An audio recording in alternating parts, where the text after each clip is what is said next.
నమస్తే, welcome to Bahujan times. ఇప్పుడు headlines చూద్దాం. మేడారం మహాజాతరలో ప్రధాన ఘట్టానికి అంకురార్పణ. కానిస్టేబుల్ అభ్యర్థులకు శుభవార్త. నేడు రేవంత్ చేతుల మీదుగా నియామక పత్రాలు. ఆమె చెప్పినట్లే చెరువులో విగ్రహం బయటపడింది. అమ్మవారి మహిమంటూ పూజలు, వీడియో వైరల్. ప్రపంచంలో అతిపెద్ద గిరిజన ఉత్సవం మేడారం సమ్మక్క సారలమ్మ మహాజాతర క్రతువుల్లో మరో ప్రధాన ఘట్టానికి బుధవారం అంకురార్పణ జరగనుంది. ఉదయం మండమెలిగే పండగ నిర్వహిస్తారు. సమ్మక్క కొలువైన మేడారం సారలమ్మ ఉన్న కన్నెపల్లి, కొండాయి పల్లెలోని గోవిందరాజులు, పూనుగొండ్లలోని పగిడిద్దరాజు ఆలయాల శుద్ధి చేస్తారు. ఇక పుట్టమట్టితో గుడులు అలికి మామిడి తోరణాలతో అలంకరిస్తారు. అనంతరం మేడారంలోని సమ్మక్క ప్రధాన పూజారి ఇంటి నుంచి డప్పు, డోలు వాయిద్యాల నడుమ పసుపు, కుంకుమలతో మేడారం చుట్టూ ఊరేగింపు చేపడతారు. అక్కడి నుంచి సమ్మక్క ఆలయానికి వెళ్లి గిరిజన ఆడపడుచులు పూజలు చేస్తారు. ఆ తర్వాత గ్రామంలోని బొడ్రాయికి శుద్ధ జలంతో అభిషేకిస్తారు. ముందస్తు మొక్కులు చెల్లించుకునేందుకు భారీగా భక్తులు తరలి రావడంతో మేడారం సందడిగా మారింది. ప్రకృతితో మమైకమైన గిరిజనులు ఆరాధ్య దైవాలు మేడారం సమ్మక్క సారలమ్మ ప్రతి 2 ఏళ్లకోసారి మాఘ పౌర్ణమి ముందు 4 రోజుల పాటు ఈ మహాజాతర జరుగుతుంది. ఈ ఏడాది మహాజాతరను ఫిబ్రవరి 21 నుంచి 24 వరకు నిర్వహిస్తున్నారు. ఫిబ్రవరి 21న బుధవారం కన్నెపల్లి నుంచి సారలమ్మను గద్దెపైకి తీసుకొస్తారు. అదే రోజు పూనుగొండ్ల నుంచి పగిడిద్దరాజును, కొండాయి గ్రామం నుంచి గోవిందరాజును మేడారం గద్దెలపైకి చేర్చుతారు. ఇక 22న గురువారం చిలకలగుట్ట నుంచి సమ్మక్క తల్లిని తీసుకొచ్చి గద్దెపై ప్రతిష్ఠించడంతో జాతర ప్రధాన ఘట్టానికి చేరుతుంది. 23న శుక్రవారం వనదేవతలు గద్దెలపై కొలువుదీరుతారు. తెలంగాణలో కానిస్టేబుళ్ల స్థాయి ఉద్యోగ నియామక ప్రక్రియకు ఎట్టకేలకు లైన్ క్లియర్ అయింది. ముఖ్యమంత్రి రేవంత్ రెడ్డి చేతుల మీదుగా ఎంపికైన అభ్యర్థులకు బుధవారం నియామక పత్రాలను అందజేయనున్నారు. ఎల్బీ స్టేడియంలో జరిగే కార్యక్రమంలో సీఎం రేవంత్ రెడ్డి నియామక పత్రాలను అందజేస్తారని తెలంగాణ రాష్ట్ర స్థాయి పోలీస్ నియామక మండలి టీఎస్ఎల్ ఆర్పీబీ అధికారులు వెల్లడించారు. ఈ మేరకు ఏర్పాట్లు చేసినట్టు తెలిపారు. పోలీస్ శాఖలో 16,640 కానిస్టేబుళ్ల పోస్టుల భర్తీకి టీఎస్ఎల్ ఆర్పీబీ ఏప్రిల్ 2022లో నోటిఫికేషన్ జారీ చేసిన సంగతి తెలిసిందే. ఇందుకు సంబంధించిన రాత, ఫిజికల్ పరీక్షలను నిర్వహించి అర్హులైన అభ్యర్థులను ఎంపిక చేసి గత ఏడాది అక్టోబర్లోనే తుది జాబితాను విడుదల చేసింది. కానీ సాంకేతిక న్యాయపరమైన కారణాలతో నియామకాల్లో కొంత జాప్యం జరిగింది. ఇక పోలీస్, ఎక్సైజ్, అగ్నిమాపక, రవాణా, జైళ్లు, స్పెషల్ ప్రొటెక్షన్ ఫోర్స్ విభాగాల కోసం 12,866 మంది పురుషులు, 2,884 మంది మహిళలు ఎంపిక చేయగా అర్హులు లేకపోవడంతో 854 పోస్టులను బ్యాక్లాగ్గా పరిగణించారు. పోలీస్ రవాణా విభాగంలో 100 డ్రైవర్ పోస్టులతో పాటు అగ్నిమాపక శాఖలో 225 డ్రైవర్ ఆపరేట్ పోస్టుల తుది ఎంపిక ఫలితాలను మాత్రం న్యాయస్థానంలో వ్యాజ్యాల కారణంగా వెల్లడించలేదు. అయితే ఆ అడ్డంకులు తొలగిపోవడంతో తాజాగా ఎంపిక పత్రాలను అందజేయాలని హోంశాఖ నిర్ణయించింది. పశ్చిమ గోదావరి జిల్లా పాలకొల్లులో అమ్మవారి విగ్రహం వ్యవహారం చర్చానీయాంశమైంది. రామయ్య హాలు సమీపంలోని అమ్మవారి విగ్రహం బయటపడింది. స్థానికంగా ఉండే ఓ మహిళకు అమ్మవారు ఒంట్లోకి వచ్చి చెప్పారని స్థానికులు అక్కడే ఉన్న ఓ చెరువులో వెతికారు. అయితే ఆమె చెప్పిన ప్రాంతంలోనే అమ్మవారి విగ్రహాన్ని స్థానికులు బయటకు తీశారు. వెంటనే మహిళలు భారీగా అక్కడికి చేరుకుని అమ్మవారి విగ్రహానికి పూజలు నిర్వహించారు. ఇక స్వయంగా అమ్మవారు చెప్పిన ప్రదేశంలోనే వెతికితే దొరికిన విగ్రహం అని స్థానికులు అంటున్నారు. ఇదంతా అమ్మవారి మహిమ అని చర్చించుకుంటున్నారు. ఇదిలా ఉంటే అమ్మవారి విగ్రహంపై వివాదం రేగింది. ఈ విగ్రహం బయటపడిన ప్రాంతంలో శిలువ కూడా దొరికిందంట. ఇక దీంతో 2 వర్గాల మధ్య వివాదం మొదలైంది. వెంటనే పోలీసులు రంగంలోకి దిగి అక్కడ పికెటింగ్ ఏర్పాటు చేశారు. ఎలాంటి గొడవలు జరగకుండా పోలీసులు మోహరించారు. అయితే అమ్మవారి విగ్రహాన్ని తమకు తిరిగి అప్పగించేలా చూడాలని పాలకొల్లు ఎమ్మెల్యే నిమ్మల రామనాయుడిని రామయ్య హాలు ప్రాంత మహిళలు కలిసి విజ్ఞప్తి చేశారు. మొత్తానికి విగ్రహం వివాదం పాలకొల్లులో చర్చానీయాంశమైంది. దీనికి సంబంధించిన పూర్తి వివరాలు తెలియాల్సి ఉంది.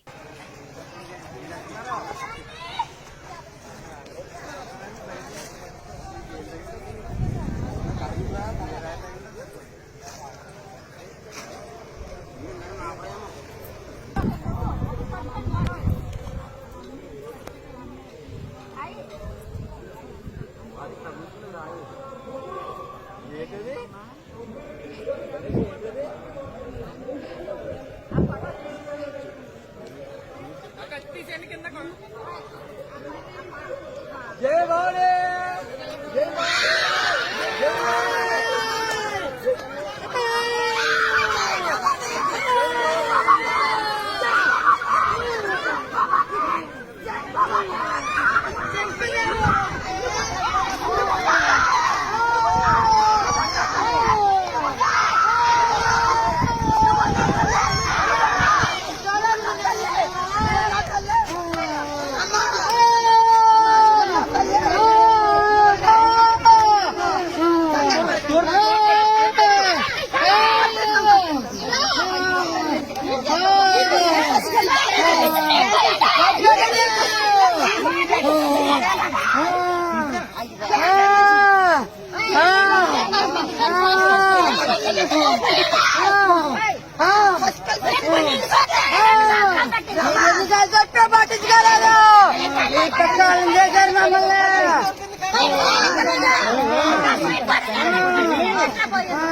పటాన్చెరు మండలం పాసమైలారం పారిశ్రామిక వాడలో 2 పరిశ్రమలలో అగ్ని ప్రమాదం సంభవించింది. మొదటగా ఓ పరిశ్రమలో బ్లాస్టింగ్ జరగడంతో ఆ పరిశ్రమతో పాటు పక్కనున్న మరో పరిశ్రమలో కూడా అగ్ని ప్రమాదం చోటు చేసుకుంది. సంగారెడ్డి జిల్లా పటాన్చెరు మండలం పాసమైలారం పారిశ్రామిక వాడలో సిఎంహెచ్ పరిశ్రమలో రియాక్టర్ పేలిపోవడంతో ఆ పరిశ్రమలోనే కాక పక్కనే ఉన్న వనమాలి పరిశ్రమలో కూడా అగ్ని ప్రమాదం చోటు చేసుకుంది.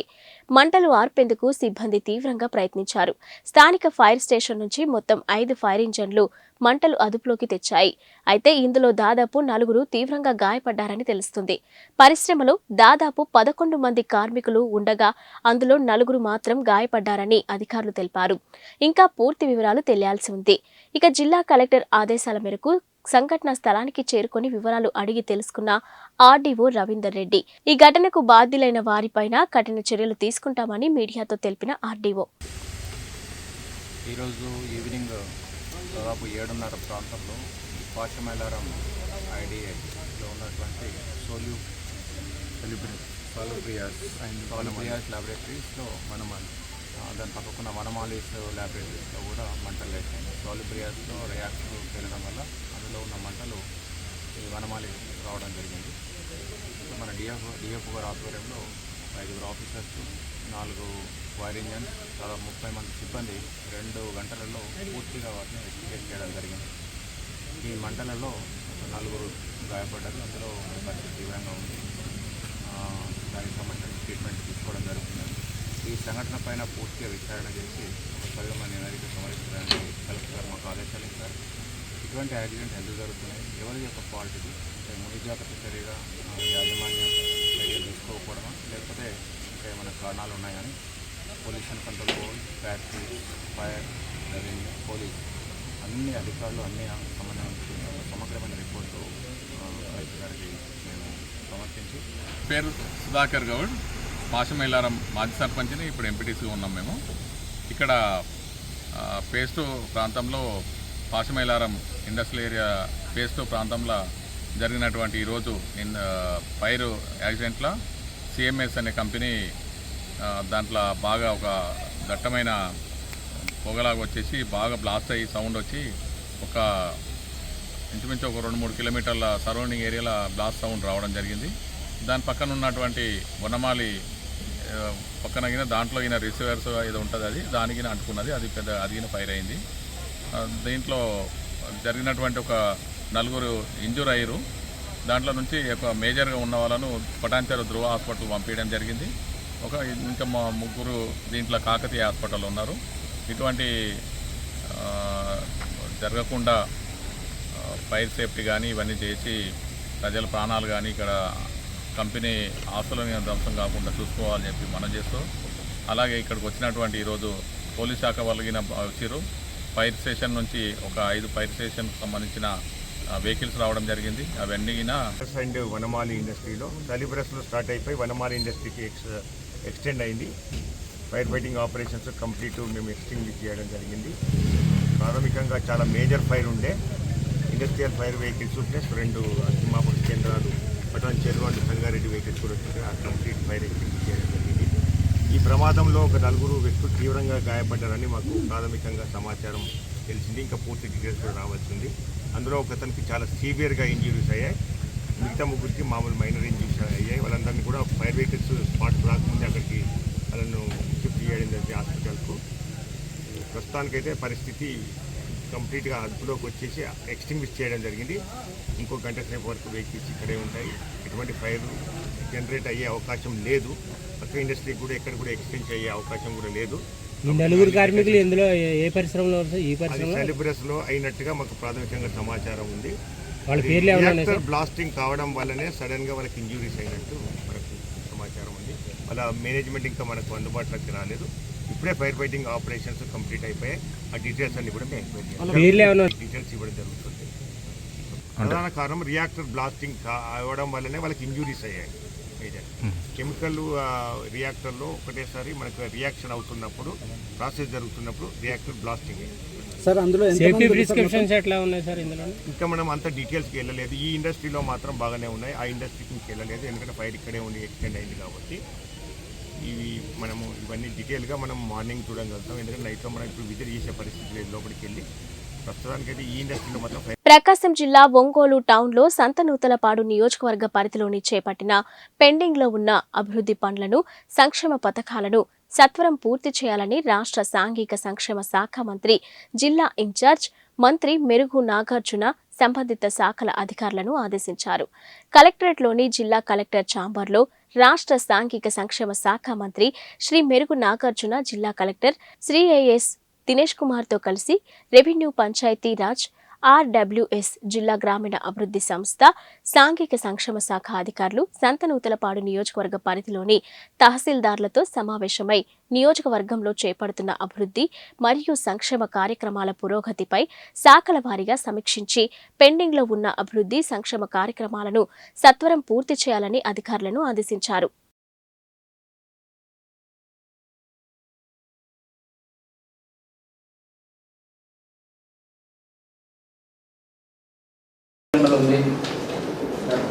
డిస్ప్యూట్ వెళ్తున్నాను సార్. ఏంటి రైల్వే స్టేషన్ దగ్గర ఉంది సార్. అక్కడ ఎస్సీస్ వాళ్ళు వేరే వాళ్ళు ఆక్రమణ చేసి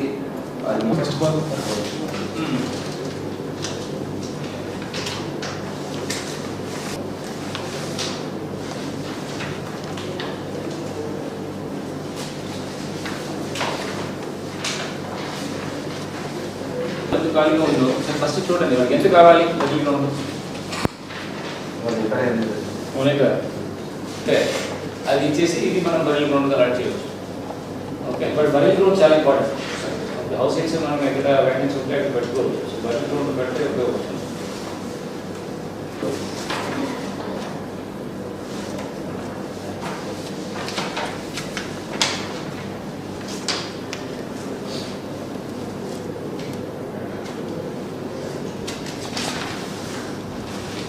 ఉప్పుకుండూరులో గ్రామ రజకులకి 100 సంవత్సరాల నుంచి సర్వే నెంబర్ 385లో చాకలి గుంట ప్రవృత్తికి పట్టుకుంటున్నారు. సార్ ఆల్రెడీ చూపించారు.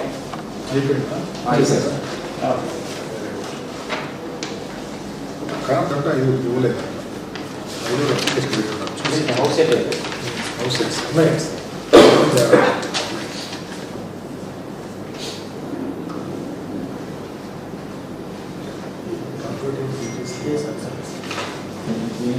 ఏమీ రాలేదా? ఎవరు ఎలిజిబుల్ వాళ్ళు ఉన్నారా? ఒకసారి ప్రాసెస్ చేయండి. వాళ్ళు ఉంటే 9 daysలో పెట్టి చేసి approve it no also. Okay eligible వాళ్ళు ఉంటే పెట్టిగా చేయండి.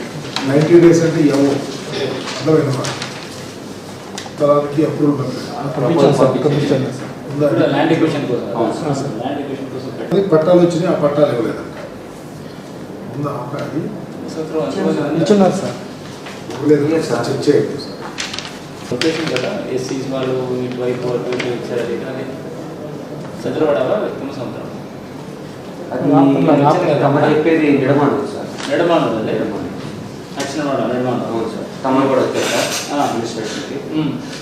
అది అది సెటిల్ అయిందా లేదా? అది మనం వెళ్ళే కబుల్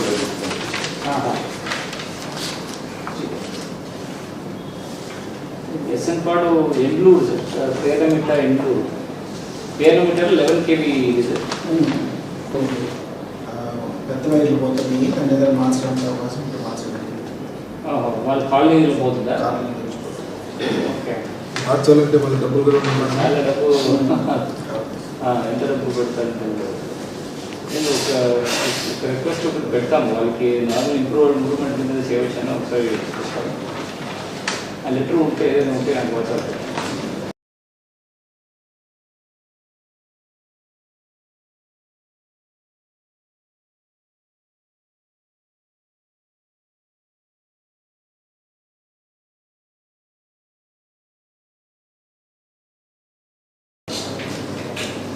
ఇప్పటితో పాటు ఏమి house heights whether issued or not, government ఉందా లేదా ఏం చేశారో కనుక్కోండి.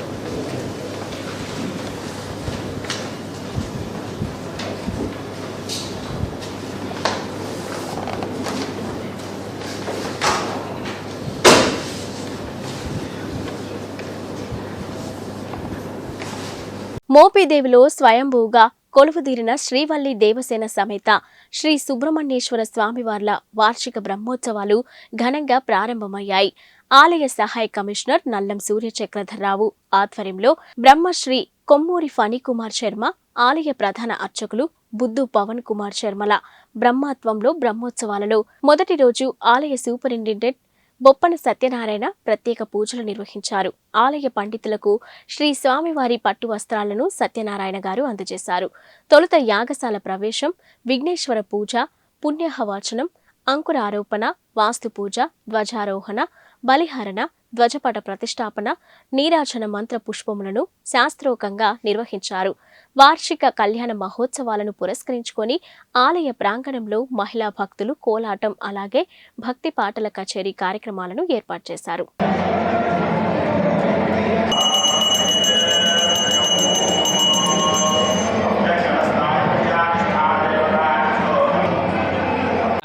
ఈరోజు సుబ్రహ్మణ్యేశ్వర స్వామివారి దేవాలయంలో మాఘశుద్ధ చవితి నుంచి కూడా అష్టమి వరకు స్వామివారి బ్రహ్మోత్సవ కార్యక్రమాలు అత్యంత వైభవం చేస్తాం.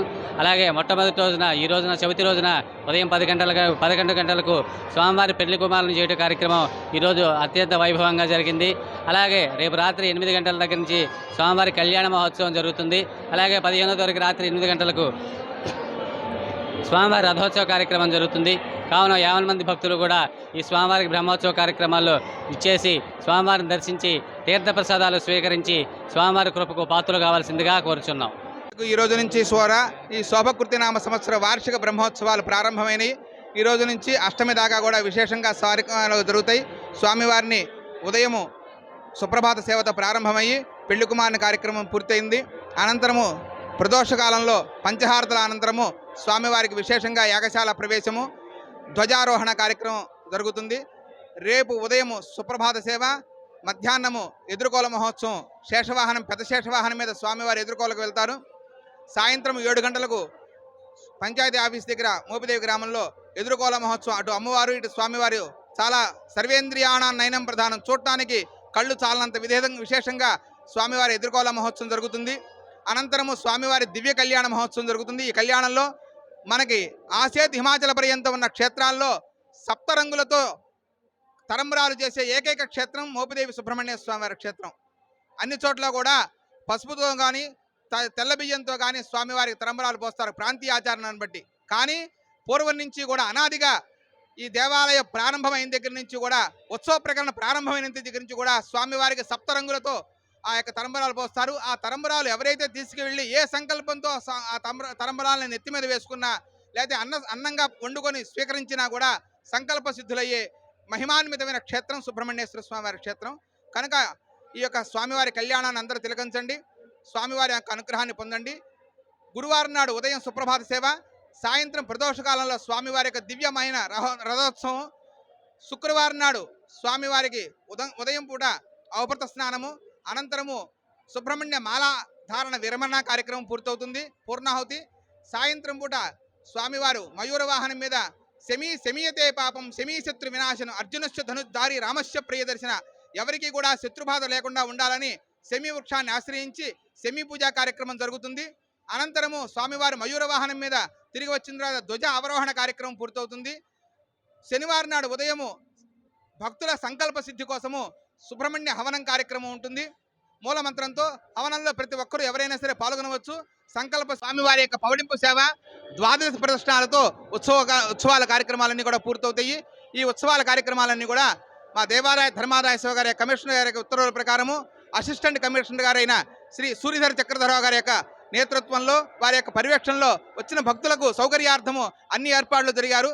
స్వామివారి యొక్క కార్యక్రమాన్ని ఎవరైతే మేము స్వామివారిని దర్శించుకోలేకపోయాము, స్వామివారిని చూడలేకపోయాము, ప్రసాదం అందలేదు అనే మాట లేకుండా ప్రతి ఒక్కరికి కూడా అవకాశాన్ని కల్పించే విధంగా అన్ని ఏర్పాట్లు జరిగి ఉన్నాయి. కనుక 50 మంది భక్తులు కూడా స్వామివారిని దర్శించండి, స్వామివారి యొక్క కృపకు పాత్రులు కావండి. సర్వే జనా సుఖినో భవంతు, ధర్మస్య జయోస్తు, అధర్మస్య నాశోస్తు, ప్రాణుసద్భావనస్తు, విశ్వస్య కళ్యాణమస్తు, గవాం వత్స రక్షణమస్తు, లోకా సమస్త సుఖినో భవంతు. సుబ్రహ్మణ్య మహారాజుకి జై. అక్షయ డెవలపర్స్ అధినేత మాదివాడి వెంకటకృష్ణ సేవలు అభినందనీయమని జనసేన పార్టీ రాష్ట్ర కార్యదర్శి మండలి రాజేష్ అమ్మిశెట్టి వాసులు కొనియాడారు. జనవరి 28వ తేదీన మాదివాడ వెంకటకృష్ణ ఆధ్వర్యంలో ఉచిత మెగా వైద్య శిబిరాన్ని నిర్వహించారు. ఈ శిబిరంలో కంటి వైద్య నిపుణులు 650 మందికి కళ్లజోళ్లు అవసరం ఉన్నట్లు గుర్తించారు. కళ్లజోళ్లు అవసరం ఉన్న వారికి చల్లపల్లిలోని చంద్ర రాజేశ్వరరావు వికాస కేంద్రంలో సోమవారం వెంకటకృష్ణ ఆర్థిక సహకారంతో పార్టీ జిల్లా అధికార ప్రతినిధి రాయపూడి వేణుగోపాలరావు అధ్యక్షతన నిర్వహించిన కార్యక్రమంలో మండలి రాజేష్ అమ్మిశెట్టి వాసుల చేతుల మీదుగా కళ్లజోళ్లను పంపిణీ చేశారు. ఈ సందర్భంగా మండలి రాజేష్ మాట్లాడుతూ జనసేన పార్టీలో చేరిన అనతి కాలంలోనే వెంకటకృష్ణ సేవా కార్యక్రమాలు చేయడం హర్షణీయమన్నారు. ఇక జనసేన పార్టీ అధినేత పవన్ కళ్యాణ్ కోరుకున్నట్టే అదే బాటలో వెంకటకృష్ణ పయనించడం సంతోషకరమన్నారు. ఇక తమ అధినేత కోరుకుంటున్నట్టు సమస్యలపై పోరాడటం, సమస్యలు ఉన్న చోట ముందు ఉండేది జన సైనికులేనని తెలిపారు. ఈరోజు అక్షయ ఫౌండేషన్ అధినేత శ్రీ మాదివాడ వెంకటకృష్ణ గారు జనసేన పార్టీలో జాయిన్ అయిన అతి కొద్ది రోజుల్లోనే ఇలాంటి ప్రోగ్రాం చేయడం జనసేన పార్టీ నుంచి చాలా హర్షిస్తున్నాం. మేము కూడా ముఖ్యంగా 1600 మందికి మెడికల్ టెస్టులు చేయించడం అంటే అది ఆషామాషి కాదు. జనసేన పార్టీ అధ్యక్షులు పవన్ కళ్యాణ్ గారు ఏదైతే కోరుకుంటున్నారో అది మన వెంకటకృష్ణ గారు చేసి చూపించారని చెప్పడంలో ఏమాత్రం సందేహం లేదు. ఎందుకంటే పార్టీ మొదలుపెట్టిన దగ్గర నుంచి కూడా ఈ రోజుకి పార్టీ అధ్యక్షులు గారు ఎక్కడైతే సమస్య ఉందో ఆ సమస్యల్లో జన సైనికులు పాల్గొనాలని చెప్తారు. వివిధ రకాలైన సమస్యలు రాష్ట్రంలో ఎక్కడ సమస్య ఉన్నా కూడా ముందుగా ఏ రాజకీయ నాయకుడు గుర్తురాడు స్వీకరిస్తామని చెప్పినాం. ఈరోజు ఇవ్వడానికి అని చెప్పి ఈ కార్యక్రమం ఏర్పాటు చేసుకోవడం జరిగింది. మరి కొన్ని సంవత్సరాల క్రితం నుంచి కూడా మేము స్వచ్ఛందంగా సేవా సంస్థలతో కలిసి క్రిస్టియన్ ఆర్గనైజేషన్స్ ఉన్నటువంటి సంస్థలతో మరి పార్టీలకు అతీతంగా, మతాలకు అతీతంగా ఎవరికి ఎటువంటి ఏ సమస్య వచ్చినప్పటికీ కూడా వారికి సహాయ సహకారాలు అందిస్తూ ఉన్నాం. కొంతమంది అడిగారు, మీరు క్రైస్తవులు కదా, ఓన్లీ క్రైస్తవులకే మీరు సహాయం చేస్తారా?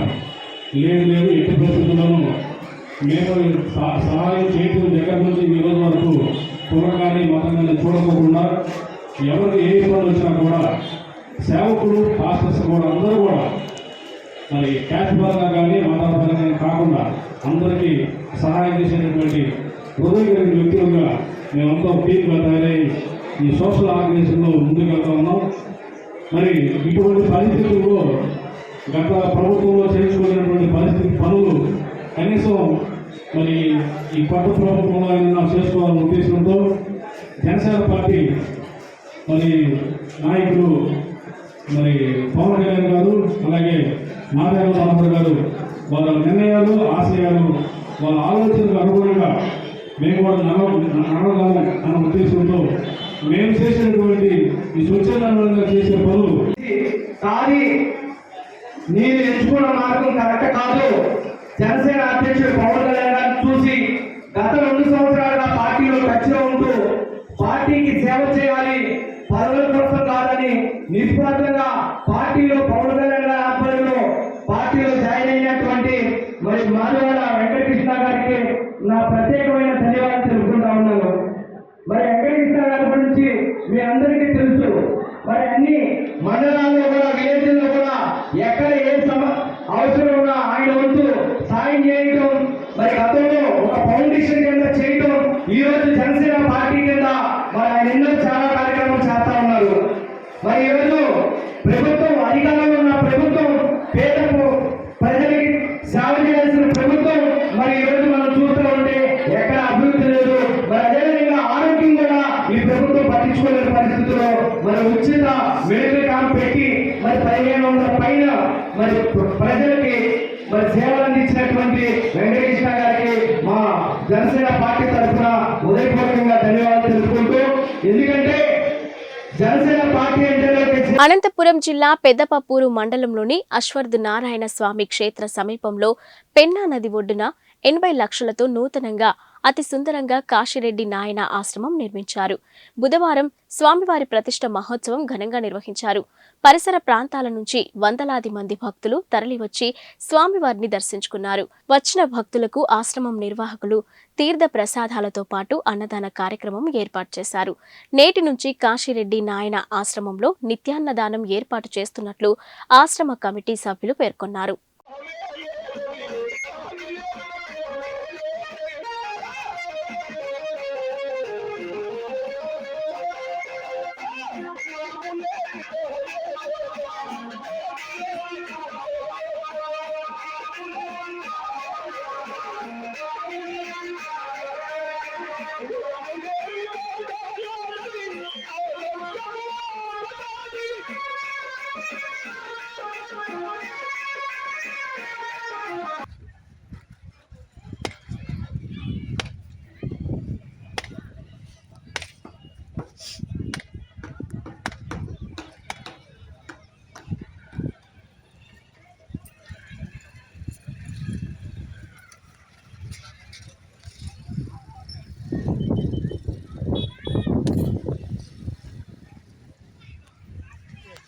నిర్మల్ జిల్లా కేంద్రంలోని ఈదుగాంలో గల శ్రీ నల్లపోచమ్మ ఆలయం 2వ వార్షికోత్సవం మంగళవారం ఆలయ అభివృద్ధి కమిటీ ఆధ్వర్యంలో రంగరంగ వైభవంగా నిర్వహించారు.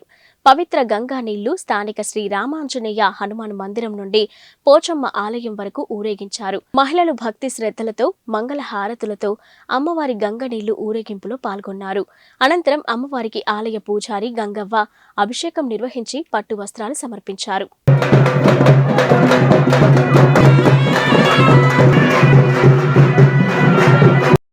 శ్రీ శ్రీ నల్లపోచమ్మ ఈద్గాము మొదటి వార్షికోత్సవం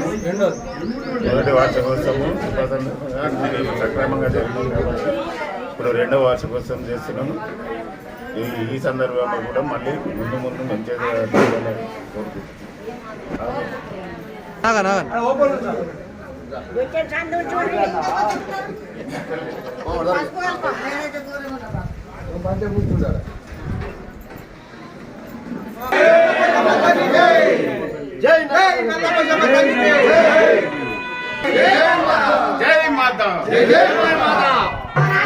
ఇవి ఇప్పటివరకున్న బులెటిన్ అప్డేట్స్.